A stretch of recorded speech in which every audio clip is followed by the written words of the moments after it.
Hay un relato en los evangelios acerca de cuando Jesús alimentó a una multitud. Ustedes recuerdan, ¿verdad? Este relato está en los 4 evangelios. Hay relatos que están en 3 evangelios y a veces en 1 o en 2, pero esta historia, Jesús alimentando a la multitud, está en los 4 evangelios. Y dice que Jesús estaba cansado porque había mucha gente que lo buscaba y Jesús había estado enseñando y justo le habían dado la noticia de que Juan el Bautista lo habían ejecutado, habían matado a Juan el Bautista. Y dice que cuando Jesús escuchó esa noticia, dice que aquello le afectó, aquello fue difícil para él, aunque era algo que se esperaba, ¿verdad? Pero era difícil para él. Recuerden que Jesús era humano, completamente humano, también completamente divino. Y en su humanidad el Salvador se sintió abrumado y cansado y decidió irse aparte. Dice que tomó la barca. Parece para que la gente no supiera bien en dónde estaba, porque él necesitaba tiempo para recargarse, para orar, para descansar, para luego continuar su ministerio. Tomó la barca y fue por el lago a otra parte, a otro lugar, a otra orilla. Allá fue el Salvador. Sin embargo, dice que la gente comenzó a buscarlo, comenzó a preguntarle a los discípulos y pronto supieron dónde estaba Jesús. Dice que el Salvador los veía desde la orilla, desde la barca, en la orilla veía a la gente que lo buscaba, la gente se amontonaba y el Salvador sintió compasión por ellos. Y dice que había gente de todas partes, había gente que había venido a la fiesta de la Pascua, era el tiempo de la fiesta de la Pascua, y había gente de todas partes y la gente tenía curiosidad y la gente quería escuchar a Jesús. Jesús sintió compasión por ellos y fue y se encontró con ellos y el maestro estuvo enseñando. El maestro estuvo predicándole a la multitud hasta que llegó la tarde. Ya cuando llegó la tarde, los discípulos le dicen: maestro, ¿qué vamos a hacer? Porque esta gente, hay mucha gente aquí. Dice que habían 5,000 hombres. Imagínense ustedes, mujeres y niños. Tal vez había 10,000 personas o más que se habían juntado a escuchar al Salvador. Y la gente estaba asombrada que hubiera tanta gente, que tanta gente hubiera venido a oír a Jesús. Y los discípulos ahora le dicen: maestro, deja que la gente se vaya porque han estado aquí y no han comido. No hay donde comer, no había un Walmart por ahí cerca, no había un lugar para ir. Imagínense ustedes, suponiendo ustedes que hubiera habido un Walmart, ¿se imaginan ustedes 10,000 personas? ¿Verdad? O algún restaurante que por supuesto no lo había en ese lugar y en ese momento. Y los discípulos preocupados le dicen: maestro, déjalos ir para que puedan comer. Pero ya era tarde y Jesús, para probarlos a ellos, ustedes han leído la historia, les dice: dadle vosotros de comer. Y ellos dijeron: Señor, ¿cómo? Ni siquiera en Walmart, ¿verdad? ¿Cómo va a ser? Y Jesús le dice: ¿qué tienen ustedes? ¿Qué hay por ahí? Qué hermoso, mis queridos, y yo creo que es una gran lección, una hermosa lección, que Jesús en un momento de necesidad puede usar lo que nosotros tenemos. Y había un niño que tenía su lunch, un lunch sencillo, 5 panes y 2 peces. Y se lo dijeron al maestro, y el maestro dijo: tráiganlo, traigan el lunch. Y el niño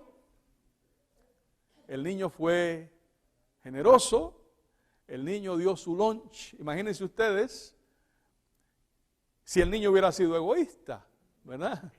Se hubiera perdido el milagro, se hubiera perdido la bendición del milagro. No, esto me lo dio mi mamá, esto es mío y si yo lo doy, ¿qué voy a comer? Pero el niño confió, los niños son generosos, ¿verdad? Y les gusta compartir. Y entonces el niño dio su lunch. Y el maestro los repartió, y ustedes saben la historia. ¿Cuántos comieron? Comieron todos. Todos comieron. Y dice que sobraron 12 canastas. Jesús había mandado a que la multitud se sentara en grupos, se sentaron en grupos de 50 y de 100, y el maestro tomaba el pan y tomaba los peces y los repartía, se los daba a los discípulos lo llevaban, y la gente comió, comieron todos, y sobró. Jesús es un Dios de abundancia, ¿verdad? El Señor provee y provee abundantemente. Sobraron 12 canastas, pero algo pasó, y aquí es que quiero dirigir la atención de ustedes esta mañana. Algo pasó, cuando la gente se quedó sorprendida. ¡Wow! ¿Quién es este hombre? Mira cómo junta tanta gente, mira cómo tanta gente viene a verlo, esa multitud. Y luego que enseña todo el día, la gente se queda a oírlo todo el día. Cuando llegue la noche y llega la hora de darle de comer, el hombre le da de comer a todos. ¿Se imaginan lo que este hombre puede hacer por el pueblo? Yo creo que este hombre no está pensando bien las posibilidades que tiene. ¿Se imaginan ustedes lo que este hombre puede hacer por los pobres? ¿Se imaginan ustedes el apoyo que tendría en la población un hombre que puede alimentar a tanta gente? Suponiendo que somos una nación y mandamos al ejército a la guerra, ¿se imaginan ustedes que este hombre puede alimentar al ejército o crear recursos o quién sabe qué? Y dijeron, vamos a leer en el Evangelio según Juan, el capítulo 6, dice el versículo 14, entonces aquellos hombres al ver la señal que Jesús había hecho, dijeron, verdaderamente este es el profeta que había de venir al mundo. Dijeron, este es el Mesías, este es el libertador que Dios ha prometido para Israel. Y al ver lo que estaba pasando y al asociar a Jesús con el libertador de Israel, comenzaron a maquinar política. Comenzaron a pensar, qué candidato tremendo es este hombre, qué potencial tiene. Imagínense ustedes. Y los discípulos también que no entendían la misión de Jesús, no entendían el ministerio de Jesús. Los discípulos, dice la sierva de Dios en el deseo de toda la gente, que comenzaron también a alentar a aquella gente que estaba maquinando. Pero Jesús no quería. Ese no era su propósito, ese no era su misión. Aquello se salía de su misión. Ese era un camino equivocado. Y Jesús no quería tener nada que ver con eso. Y ellos pensaban, este es tonto. Mira lo que puede hacer, mira el carisma que tiene, mira las posibilidades que tiene, mira los recursos que tiene. Y nosotros lo necesitamos, parece que él no se da cuenta, nosotros vamos a ayudarlo. Y dice en el versículo 15, pero entendiendo Jesús que iban a venir para apoderarse de él y para hacerlo rey, volvió a retirarse a un monte solo. Jesús se dio cuenta de lo que estaba pasando, que la gente, lo que estaba maquinando la gente con el apoyo de los discípulos,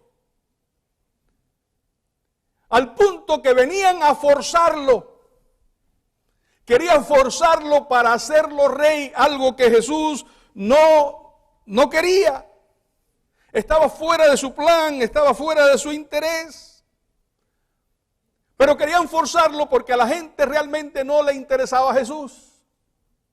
A la gente no le interesaba realmente la agenda de Jesús, le interesaba su interés, le interesaba su bienestar, le interesaba su agenda. Esta gente realmente no quería a Jesús. Si hubieran querido a Jesús, lo escucharían. si hubieran respetado a Jesús como maestro, hubieran escuchado su enseñanza, que lo que Jesús estaba enseñando era completamente ajeno a lo que ellos estaban buscando, a lo que ellos estaban procurando. Ellos estimaban a Jesús como tonto, como inocente. Pensaban que el plan de ellos, la agenda de ellos era mejor que la de Jesús. Los discípulos se prestaron para lo mismo, de manera que Jesús tuvo que ponerse firme. Y Jesús dice que le dijo a los discípulos: ustedes váyanse delante al lago, váyanse de aquí. No quiero que se queden aquí. Jesús mandó a los discípulos que se fueran, y Jesús pasó por en medio de la multitud, y Jesús se fue.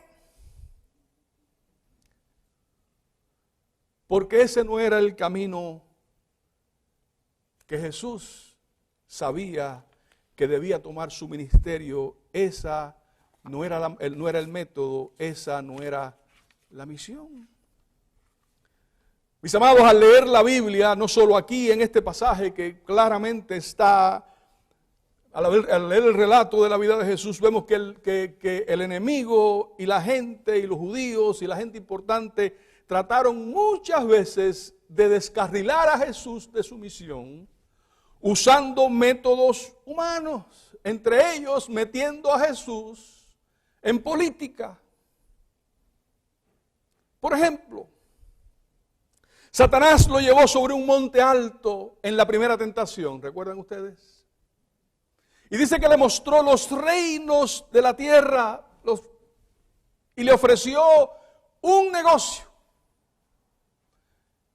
Le ofreció un negocio, le dijo: mira, vamos a leer Mateo capítulo 4, versículo 8. Dice: otra vez lo llevó el diablo a un monte muy alto y le mostró todos los reinos de la tierra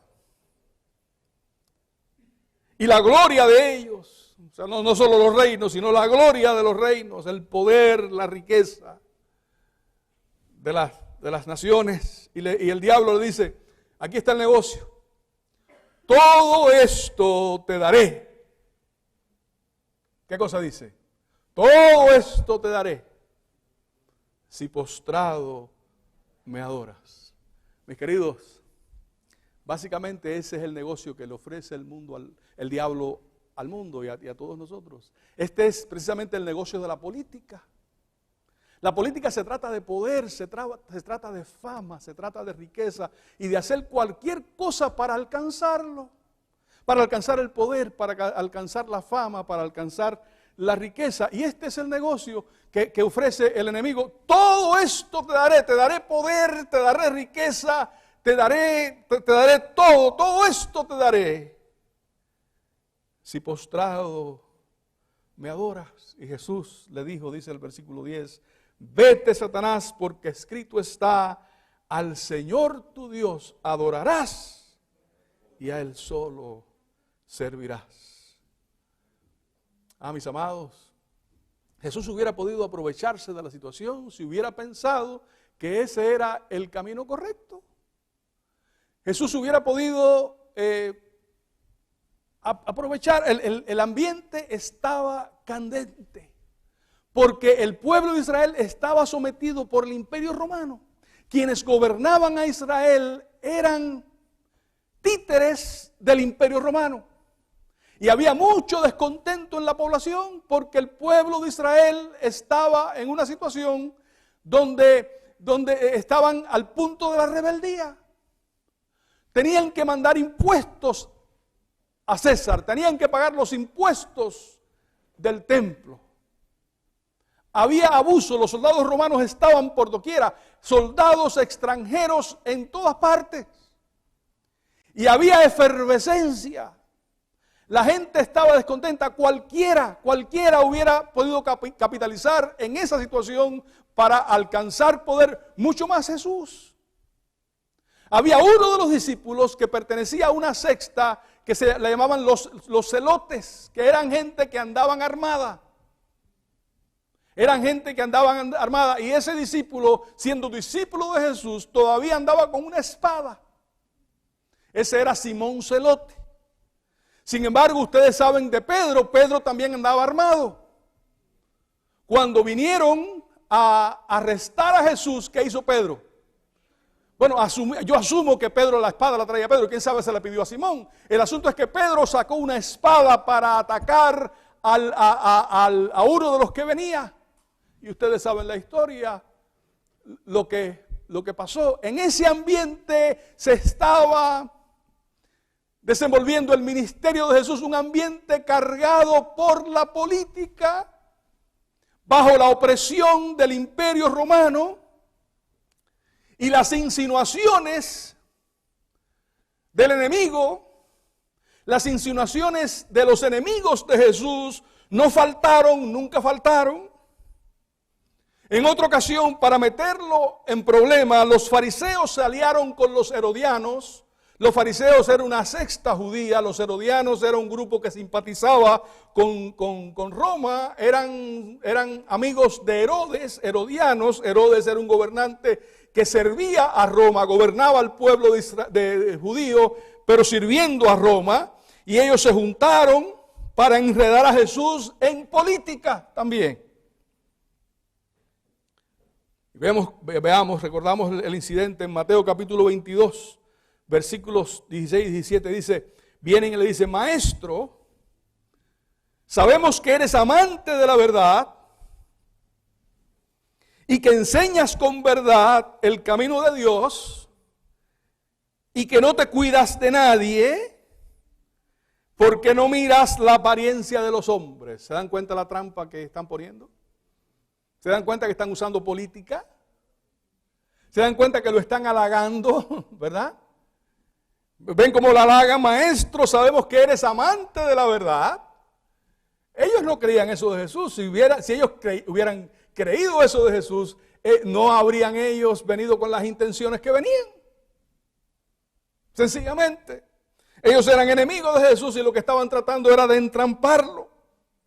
Pero usan la política, usan la diplomacia, vamos a decir, usan el halago hipócrita. Maestro, sabemos que eres amante de la verdad, eso vas a decir la verdad, y que enseñas la verdad y el camino de Dios y que no te cuidas de nadie, no te cuidas de nadie. Era un ambiente difícil, un ambiente polarizado políticamente, no te cuidas de nadie, porque no miras la apariencia de los hombres. Dinos pues, ¿qué te parece? Y aquí vino la pregunta preparada, ¿verdad?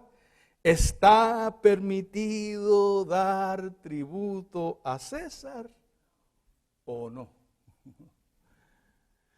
Era una pregunta, era una trampa. Era una pregunta política, era una pregunta de impuestos, ¿verdad?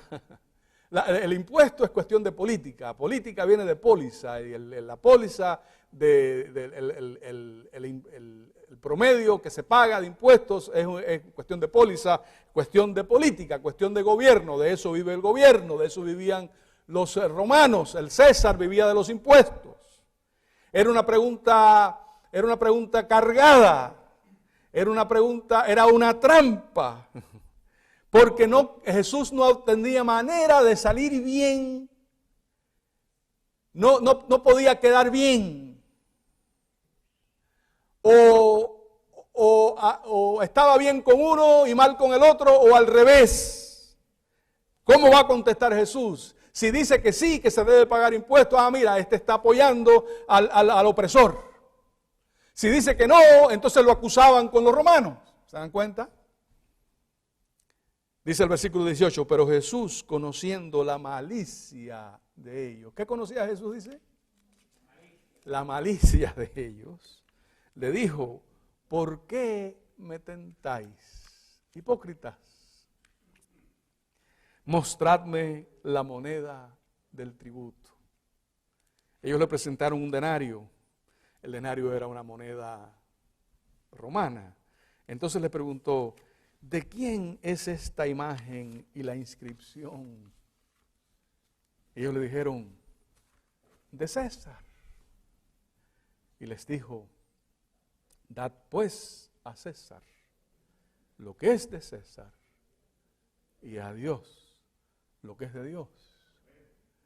Y dice el versículo 22, al oírlo esto se maravillaron y dejándolo se fueron, se quedaron sin palabra, no hallaban qué decir. Dad a César, dijo Jesús, lo que es de César, y a Dios lo que es de Dios.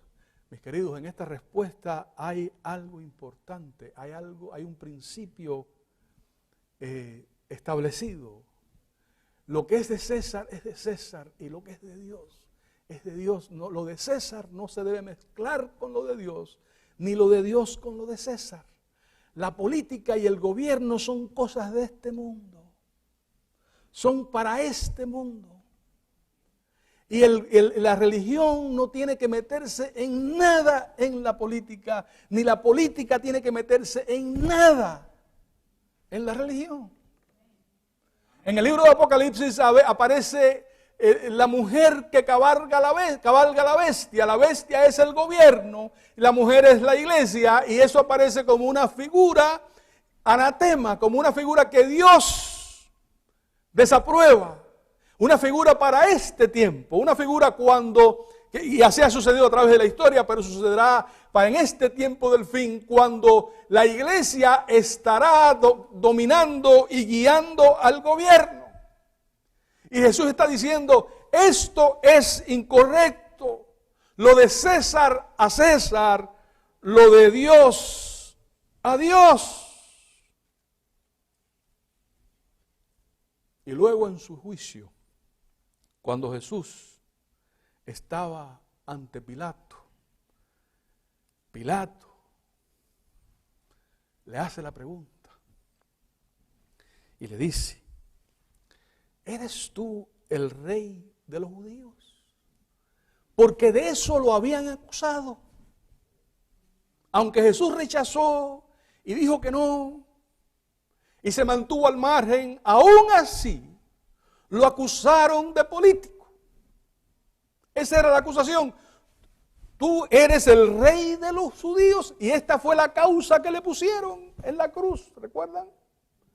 Le pusieron Jesús, rey de los judíos, para condenarlo contra Roma, para decir, este está metiéndose en política, este está tomando partido.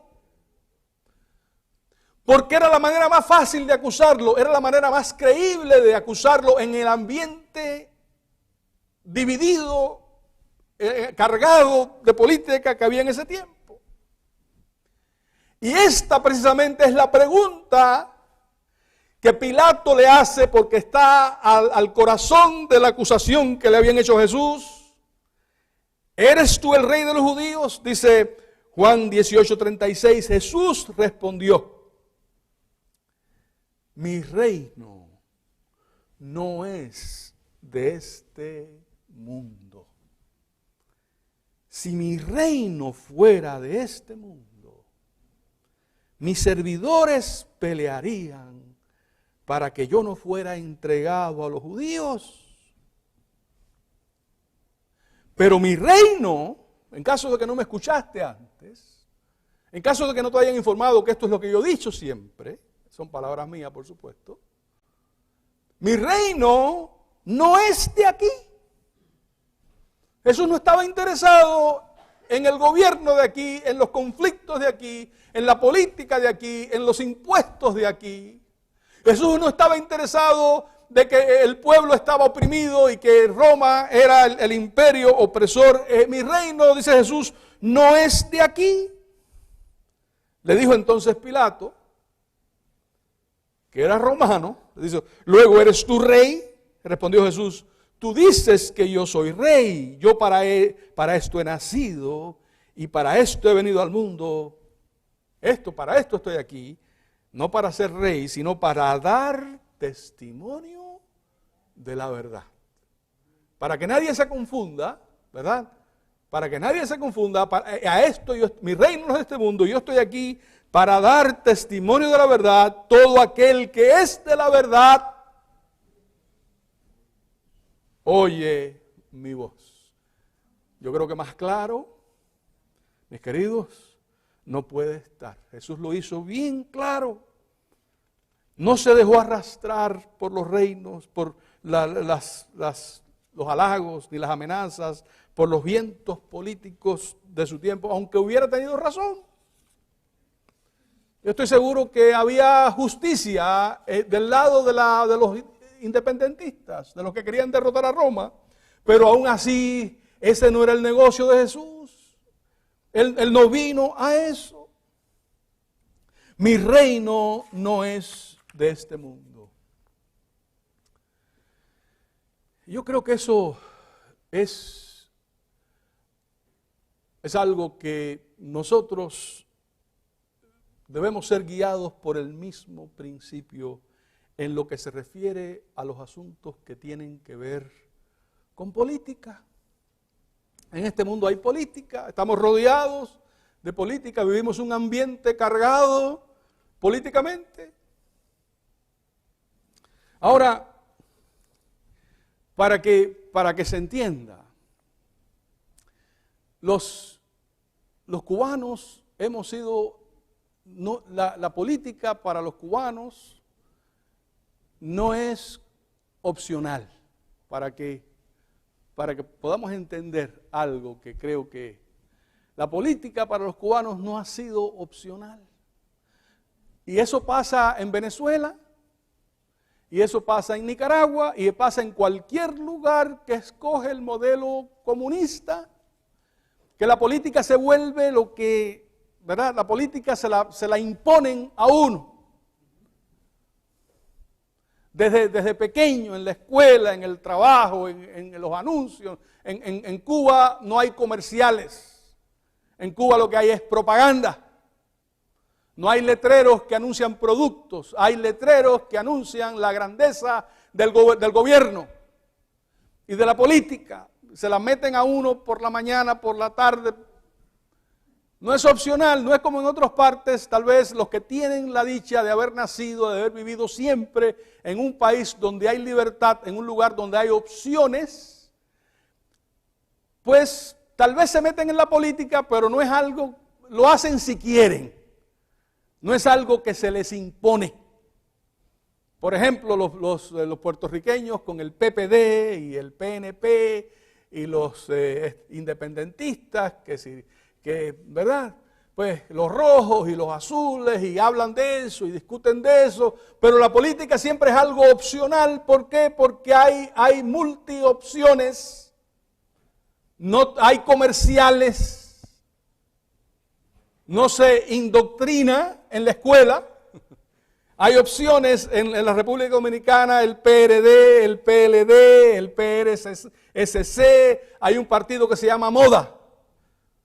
Yo creo que mi esposa hubiera sido parte de ese partido, ¿verdad?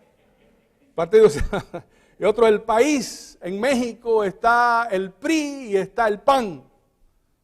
Ahora mismo no está ni el PRI ni el PAN. Ahora mismo está el partido de López Obrador, que es un partido neosocialista, ¿verdad? Que le llaman Morena. Pero lo que quiero decir es que los que no son cubanos han tenido opciones. Cuando yo iba a la escuela, a mí en la escuela me enseñaban a ser ateo. Me metieron en la cabeza de que ser religioso era algo vergonzoso, era algo tonto, y que yo por el hecho de ir a la iglesia y de ser religioso era enemigo de la revolución, así era. Y era ciudadano de segunda clase. Y yo recuerdo que mis padres nos decían a nosotros: si te preguntan por qué tú vas a la iglesia, tú di que tú vas a la iglesia porque tú quieres ir, porque esa es tu convicción. Porque si tú dices que vas a la iglesia porque mis padres me llevan, entonces eso acusaba a los padres y metía en problemas a los padres.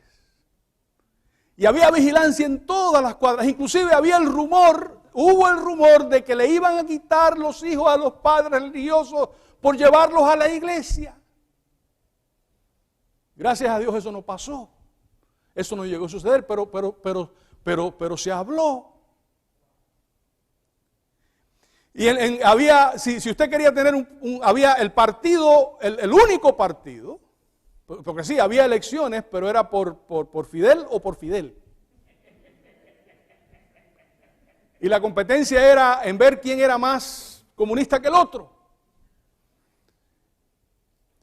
Y había representantes del partido en cada trabajo. Y si usted quería tener algo de beneficio en el trabajo, usted tenía que ser comunista. Y desde niño estaban los pioneros. Y a los niños les enseñaban a decir, pioneros por el comunismo, seremos como el Che. Desde pequeñitos. Y en ese ambiente crecimos. Yo recuerdo que teníamos familia que eran comunistas, estaban, como decían, integrados al partido y al gobierno. Y esa gente nos recibían como familia, pero a veces tenían que pedir permiso para recibirnos a nosotros. Y cuando nosotros los visitábamos, ellos nos trataban como que, ¿sabes?, como familia, pero al mismo tiempo como no éramos iguales que ellos. Yo recuerdo que mi tío que luego se convirtió, pero que por muchos años fue comunista, mi tío decía que mi papá, yo creo que Nando, le decía a mi papá Nando, Fernando, yo creo que Nando es agente de la CIA. Por el solo hecho de que mi papá era adventista y era pastor. Por ser adventista y por ser pastor, era agente de la CIA. Yo recuerdo que en el funeral de mi abuelo, un primo mío, hijo de ese tío, era un alto dirigente del Partido Comunista en la provincia, y ese no dejó que ningún religioso se parara por allí, y en el funeral habló en alta voz y delante de la gente habló mal. Dijo cosas feas de mi tío Paulín, que vivía aquí, que muchos conocen acá, de mi tío solo porque era adventista y vivía en los Estados Unidos. Y en ese ambiente, mis queridos, nos criamos. Por eso muchas veces la política para los cubanos no es un tema fácil, no es opcional porque nos lo forzaron. Y entonces cuando llegamos aquí y respiramos libertad, que uno puede decir lo que uno quiera y puede estar o no estar y puede decir del presidente lo que uno quiera y puede expresar cualquier opinión política, y podemos venir a la iglesia y no somos de segunda clase por creer y por asistir a la iglesia, entonces nos sentimos, ¿verdad? Respiramos aire puro. Y entonces tenemos la tendencia a meternos en la política del otro lado. Eso pasa. Le pasa a los cubanos, y le pasa a los venezolanos, y le pasa a cualquiera que ha vivido. Es una tendencia, una propensión que hay a cualquiera que ha vivido en un país comunista. Ahora, yo recuerdo cuando yo era muchacho, que me enseñaron a decir, cuando tú tienes que jurar lealtad al partido y rechazar a Dios, ¿verdad? Y lo hacían a uno ponerse una pañoleta, como pionero, un pañuelo acá en el cuello, identificándose como miembro de una organización comunista. Y yo nunca me la puse. Hay algunos muchachos que se la pusieron. Yo nunca me la puse. Y a mí me enseñaron a decir, cuando te digan que tienes un examen el sábado, que hay un acto que tienes que venir el sábado, que te pongas el pañuelo o la pañoleta, cuando te digan y tú dices que no, tú di, yo no, porque yo soy apolítico. Así me enseñaron a decir. Yo no hago eso, yo no entro en política. Eso quería decir, yo no estoy en contra de ustedes, lo que no me interesa el tema, es lo que era el mensaje. No es que yo esté opuesto a ustedes, pero yo soy cristiano y como cristiano yo soy apolítico. ¿Qué quiere decir apolítico? Quiere decir yo no soy político. Y pensándolo bien, mis queridos, eso no es lo mismo que decía Jesús. ¿No es lo mismo que se pasó diciendo Jesús en su ministerio? ¿No es lo mismo que le dijo Jesús a Pilato? Mi reino no es de este mundo. Si fuera de este mundo, yo tendría seguidores y yo haría política y mis seguidores pelearían por mí. Pero yo no he venido a eso, yo he venido a dar testimonio de la verdad.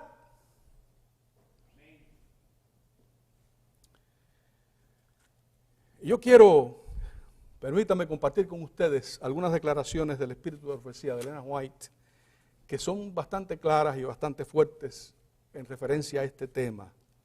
Dice así: la vida cristiana no ha de ser una vida azarosa de emociones.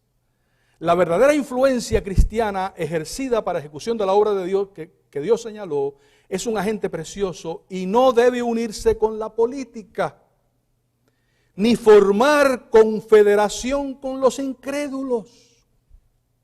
Dios ha de ser el centro de atracción. Cada mente que sea regida por el Espíritu Santo estará satisfecha con Él.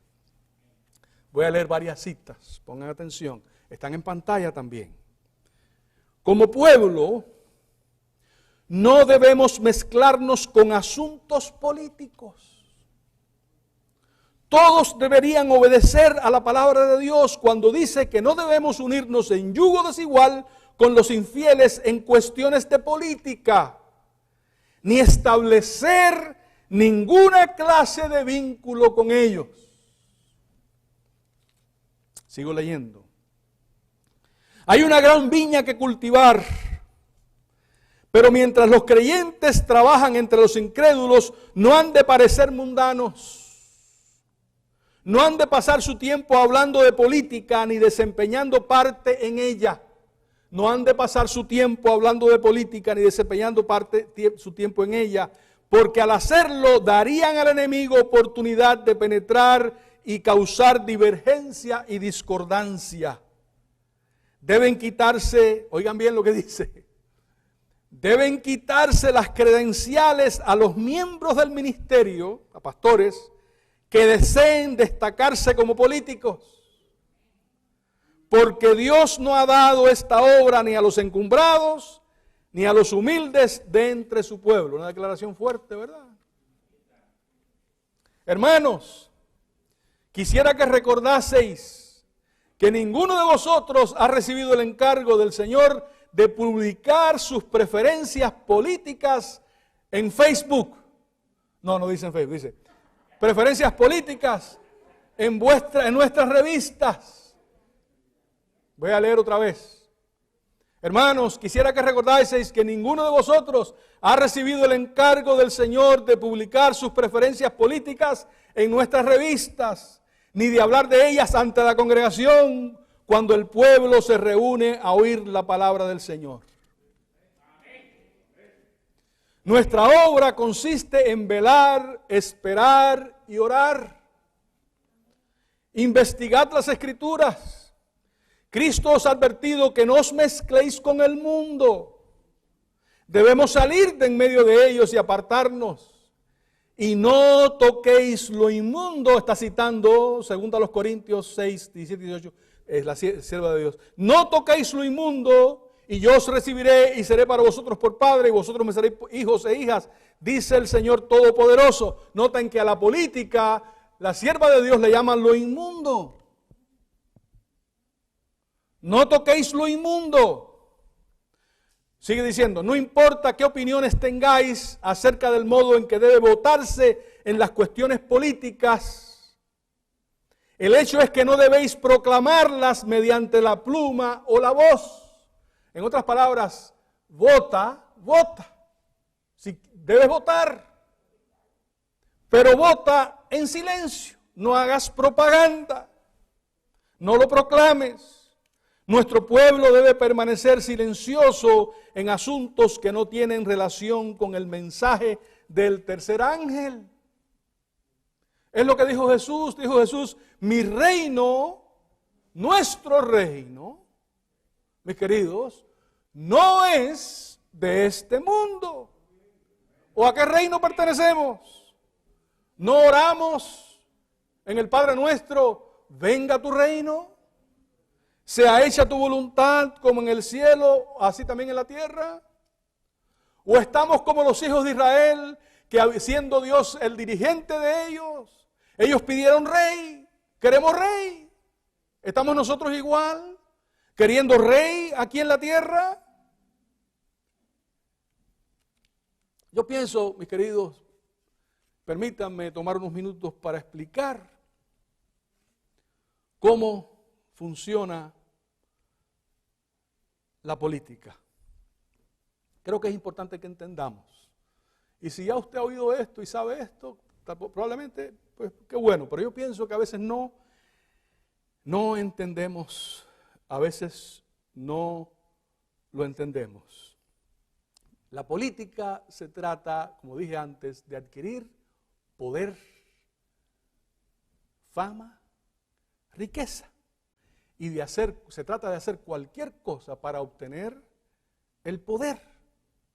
Cualquier cosa por el poder. De eso se trata la política. Y esto es intrínsecamente inconsistente con los valores cristianos. Y yo voy a leer un pasaje rapidito para recalcar cuáles son los valores cristianos. Aquí están nuestros valores como cristianos, que son intrínsecamente inconsistentes con la política.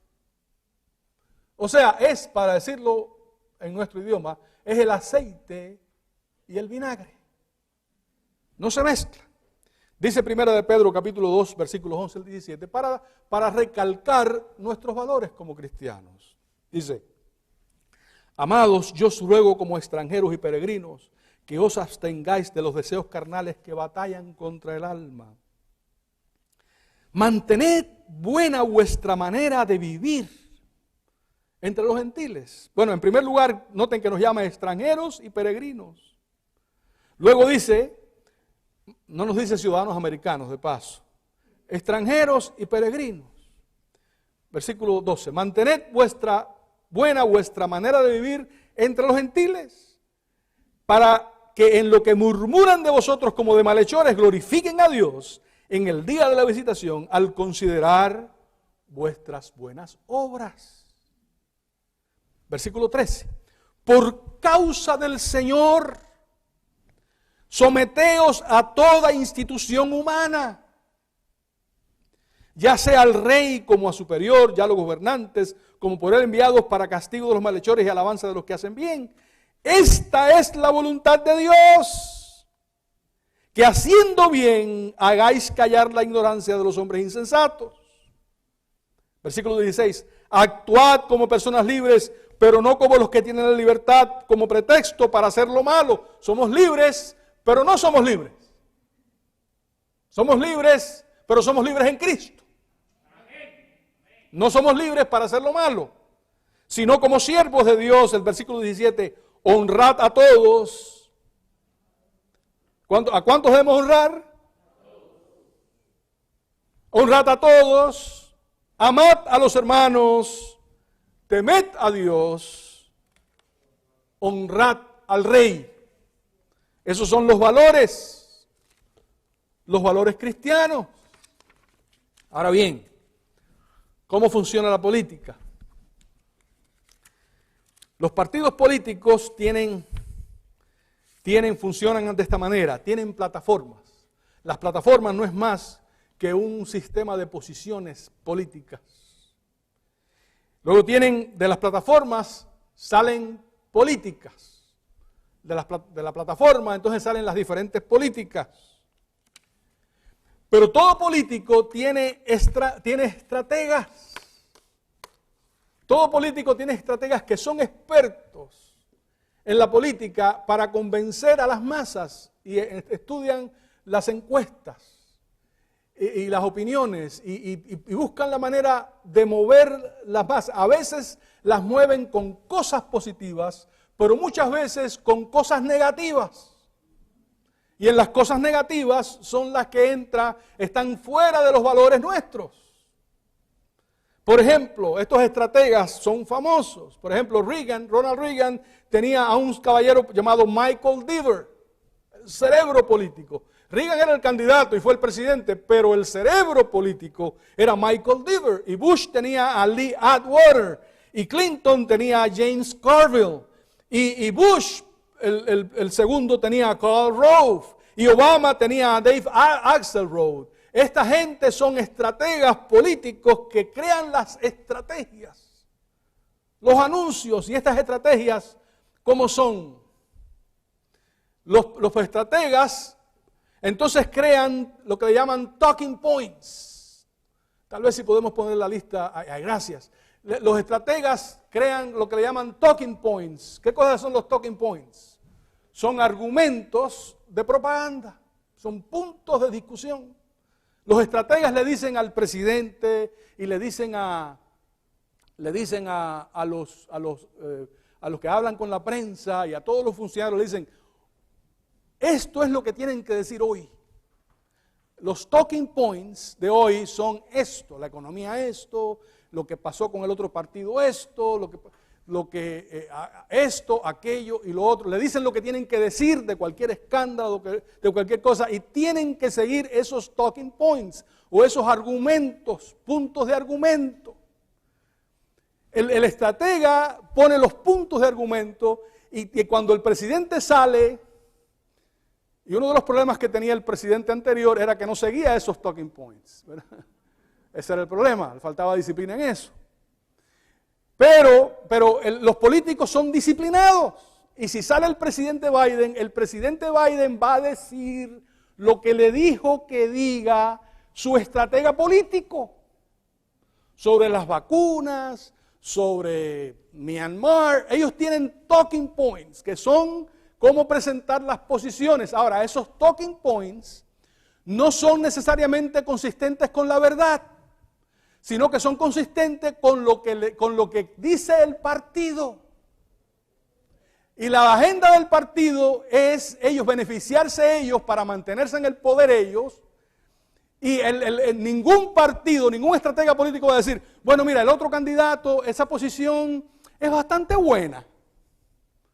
La mía es mejor que la de ellos, yo pienso, pero es bastante buena. Nadie va a decir eso. Lo que van a decir es, esa gente están totalmente equivocados. Esa gente lo que son es comunistas, o esa gente son fascistas. Mis queridos, y eso no es los demócratas, los republicanos, eso los comunistas, todo partido político hace lo mismo.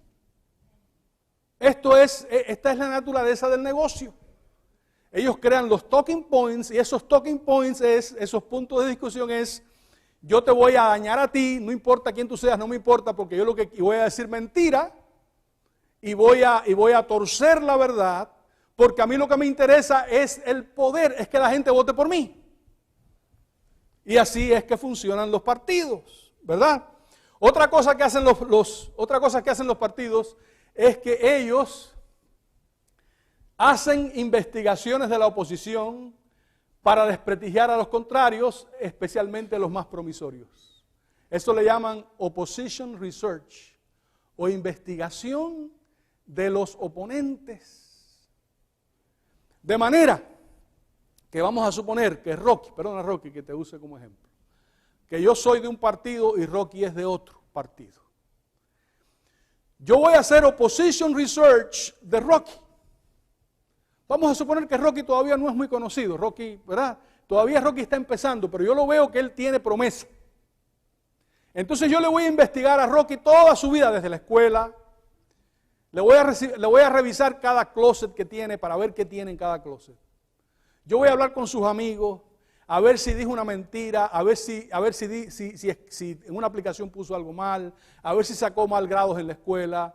Voy a investigar a ver qué dijo, dónde lo dijo. De manera, a mí no me interesa que Rocky es una persona, que Rocky tiene familia, tiene sentimientos. Yo lo que necesito es hacer investigación de todo lo negativo de Rocky para presentar todo lo negativo de Rocky y destruirlo para que nadie vote por él. ¿Se dan cuenta?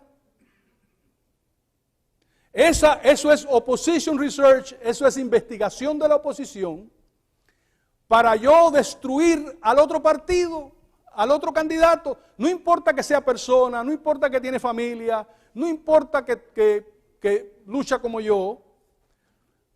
El partido lo que quiere es destruir al oponente. Y eso es intrínsecamente inconsistente con los principios, los valores cristianos. Por eso los cristianos no podemos meternos en eso.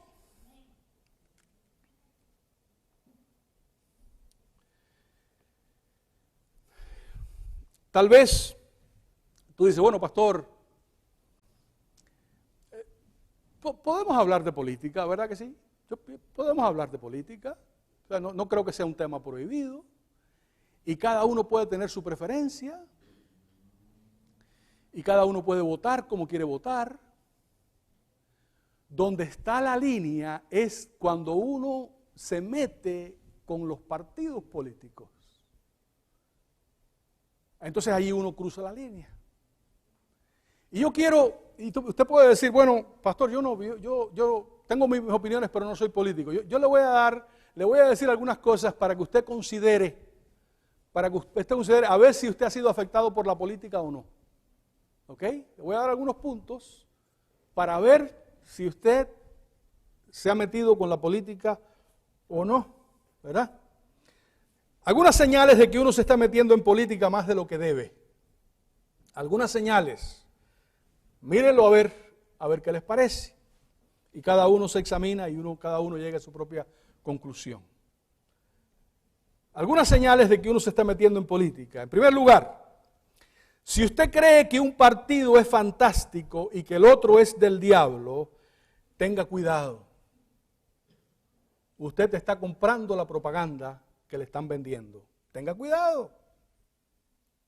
Si usted cree que un candidato es fantástico y que el otro es diabólico, tenga cuidado también. Tenga cuidado, usted tiene una visión distorsionada por la propaganda política.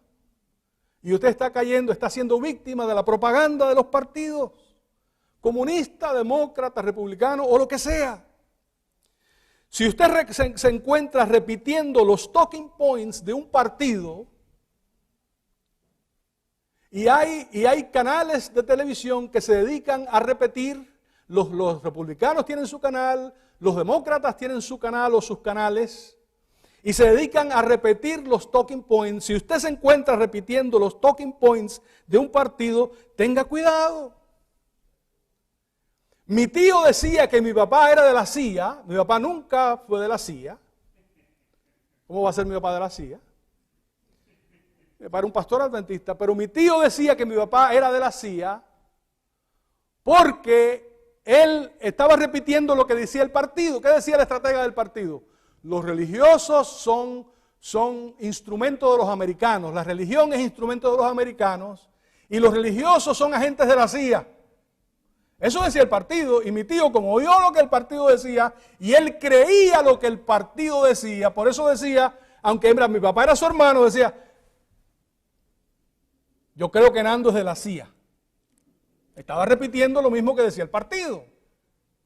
Cuidado que lo mismo podemos hacer nosotros hoy aquí.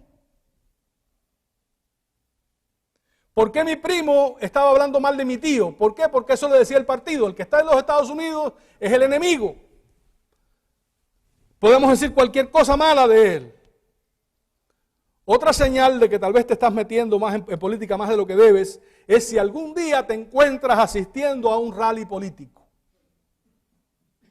Si algún día te encuentras en un rally político con una bandera y un letrerito y gritándole a un candidato, yo pienso que ya cruzaste la línea. Y si encima de eso ves en tu cuenta de banco, ve que contribuiste con un candidato, Yo pienso que ya ahí entonces ya sí que tenemos que hablar contigo. Miren, mis queridos, Lee Atwater era el estratega político de Bush, el primer Bush. Y aquí está, es el que está a la izquierda, a la extrema izquierda. Ese es Lee Atwater y ese es el presidente Bush con sus dos hijos, George y, ¿cómo se llama el otro? George y Jeb. Pero Lee Atwater es aquel que está a la extrema izquierda de la pantalla. Espero que así lo vean la gente en casa también. Yo lo veo a la extrema izquierda. De todas maneras, ese Lee Atwater fue un estratega político que se ganó fama y llegó a donde llegó por ser nasty, por ser sucio. Cualquier cosa estaba bien en la política. Todo estaba permitido en la política. Dice, y él en el año 1991, siendo joven todavía, le dio un tumor canceroso en el cerebro. Y ya cuando se enfermó, él comenzó a reflexionar sobre su vida y entonces se dio cuenta que lo que había hecho no estaba bien. Dice que, dijo en el año 88, en el 88 luchando contra Dukakis, un oponente de Bush, dije que despojaría la corteza del pequeño bastardo y que haría de Willie Horton su compañero de fórmula. Lo siento por ambas declaraciones, dijo él después. La primera por su crueldad desnuda y la segunda porque me hace parecer racista, lo cual no soy.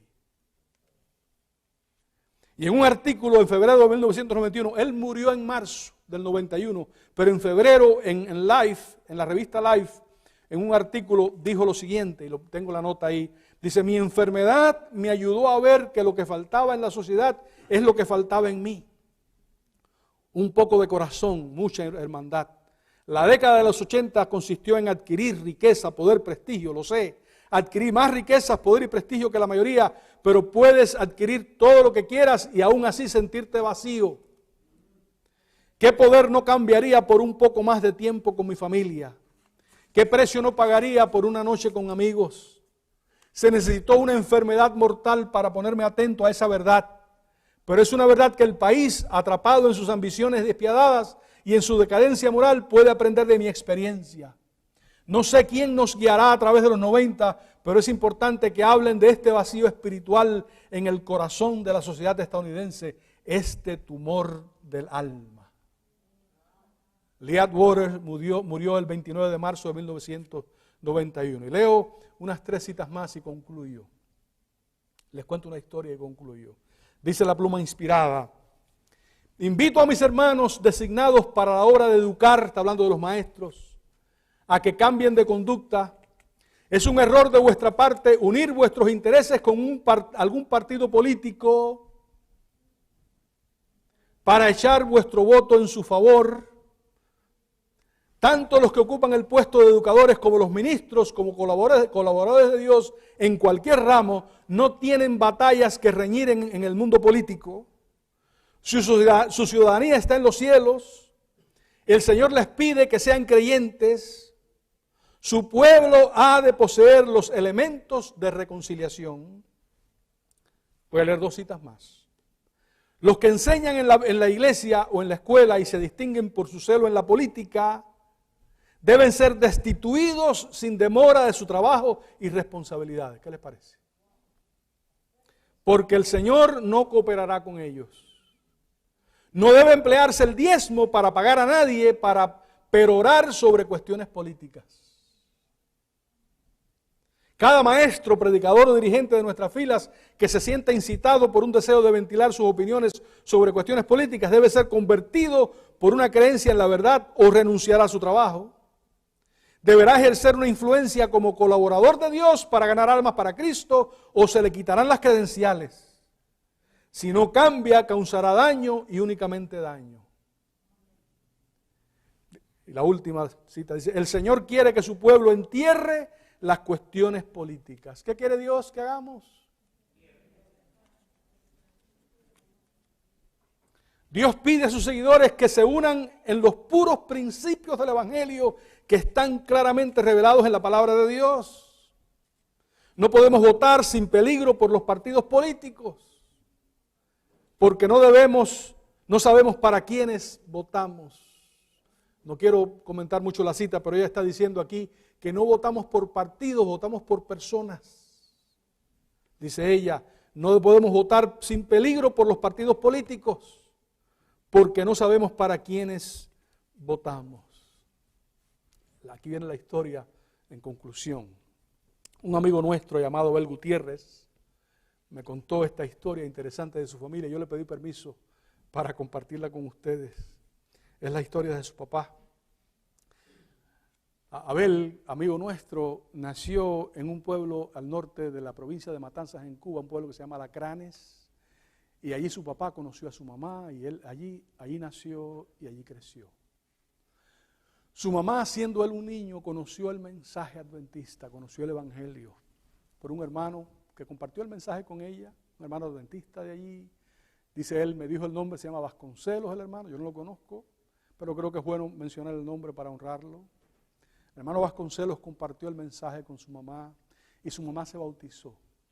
Dice él que su papá era un descendiente de gallego, que su papá era idealista, que su papá se indignaba por las injusticias y era una persona que él se consideraba progresista.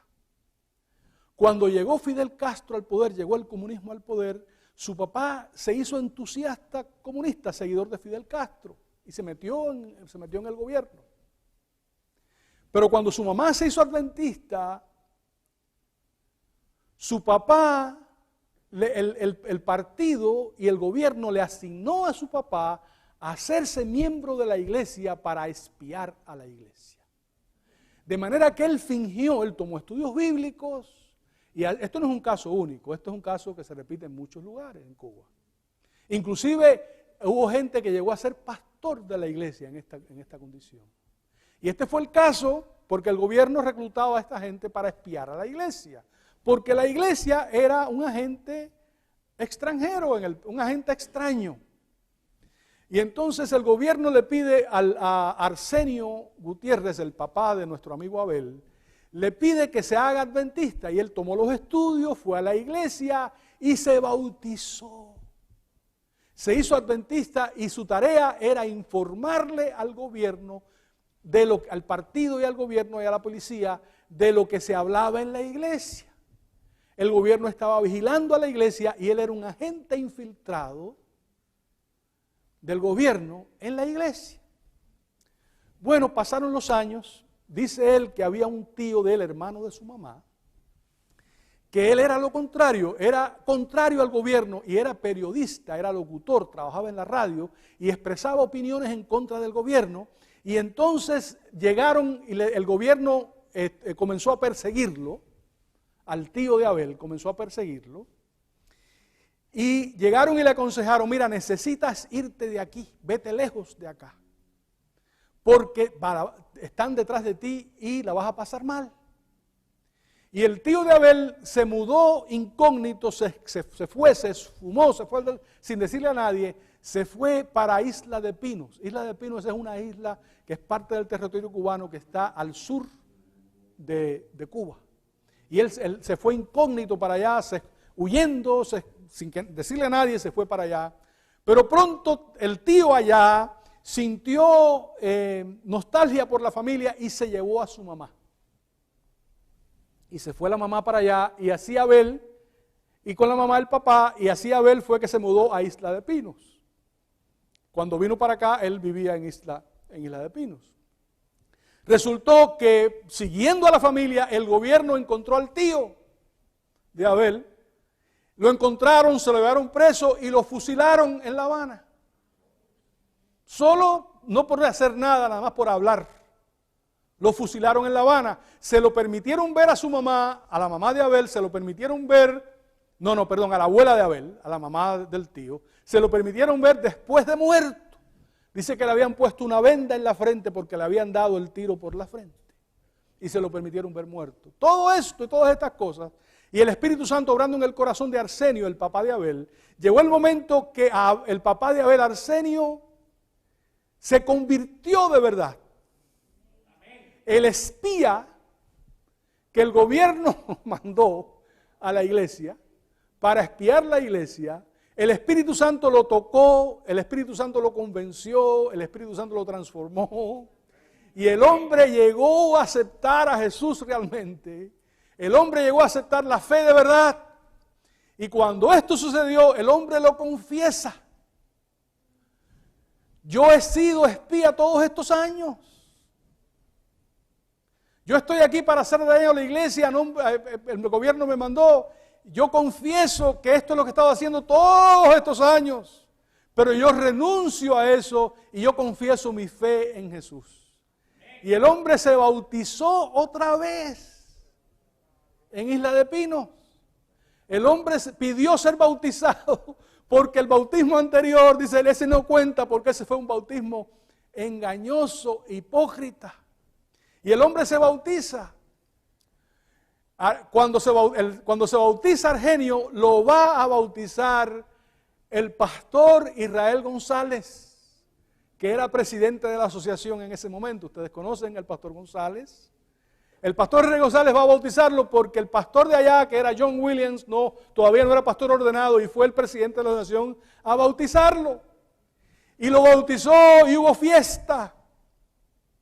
Ese día hubo fiesta, hicieron fiesta en la iglesia, almuerzo en la casa.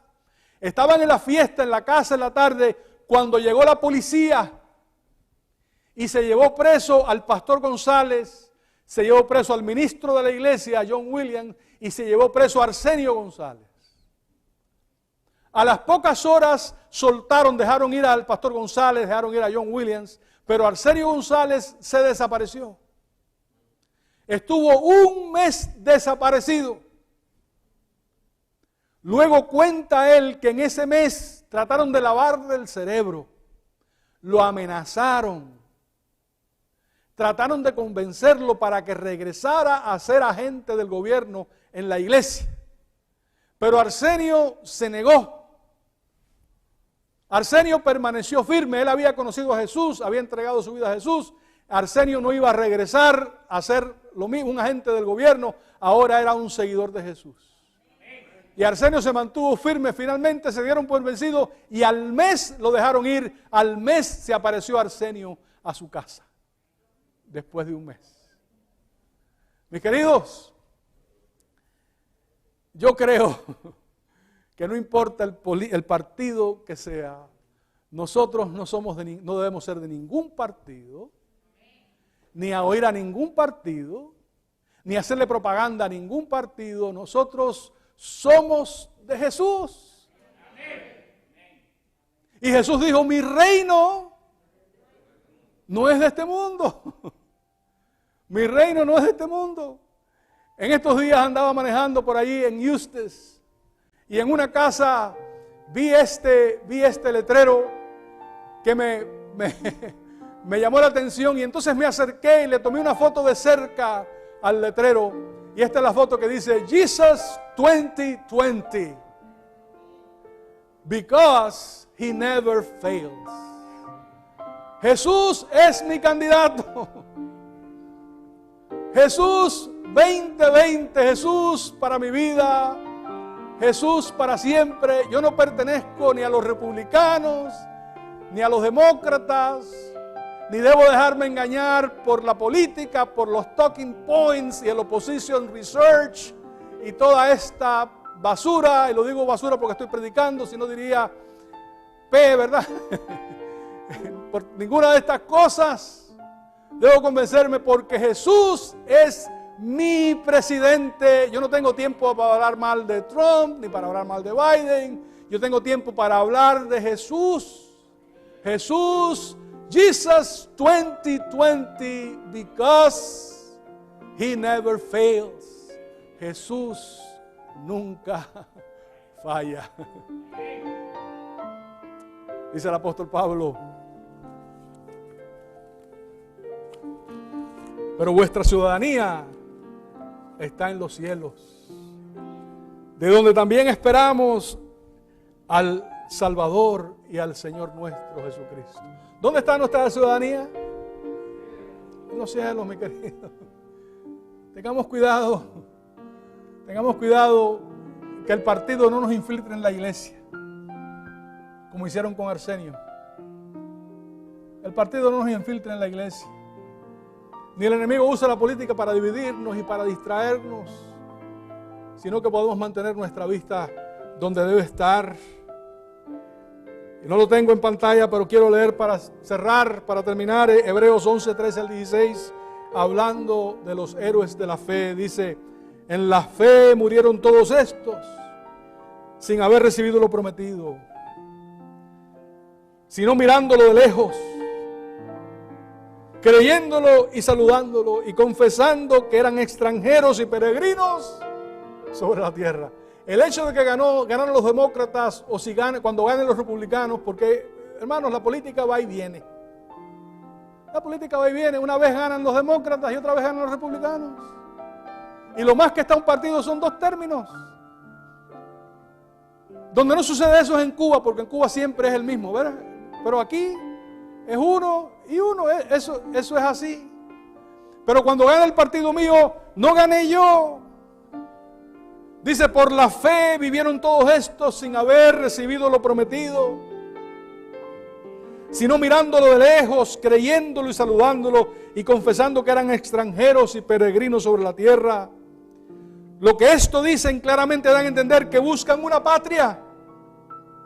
Lo que esto dicen claramente dan a entender, dice, pues si hubieran estado pensando en aquella de donde salieron, ciertamente tenían tiempo de volver, pero anhelaban una mejor. Esto es celestial, por lo cual no se avergüenza de llamarse hijo de llamarse Dios de ellos, porque les ha preparado una ciudad. Mis queridos, pensemos en esto, reflexionemos en esto y seamos obedientes a Dios, sigamos el propósito de Dios. Si no te has entregado a Jesús, yo te invito a que hoy hagas a Jesús tu presidente, tu candidato. Jesus 2020, Jesús 2020, porque Él nunca falla. Entrégale tu corazón a Cristo hoy. Y déjame saber que le entregas tu corazón a Cristo para orar por ti y para animarte, para ayudarte. Porque aquí no nos quedamos, esto está muy malo aquí. Aquí no nos quedamos, andamos de camino a la patria celestial.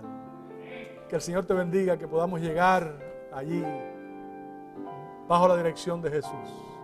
Dios te bendiga. Dejo el mundo y sigo a Cristo, pues el mundo pasará, mas el eterno amor divino por los siglos durará.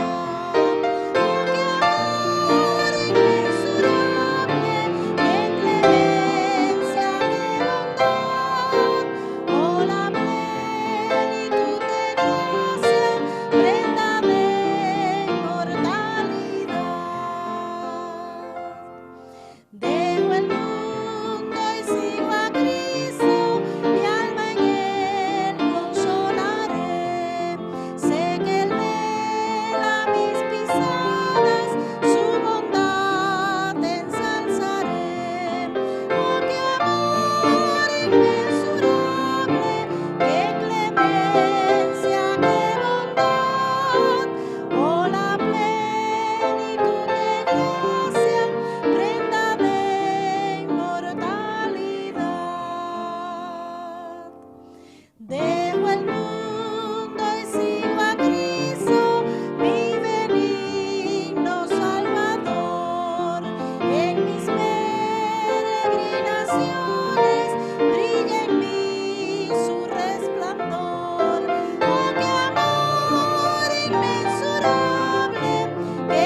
Señor, esta es nuestra oración esta mañana, es nuestra decisión. Dejo el mundo y sigo a Cristo.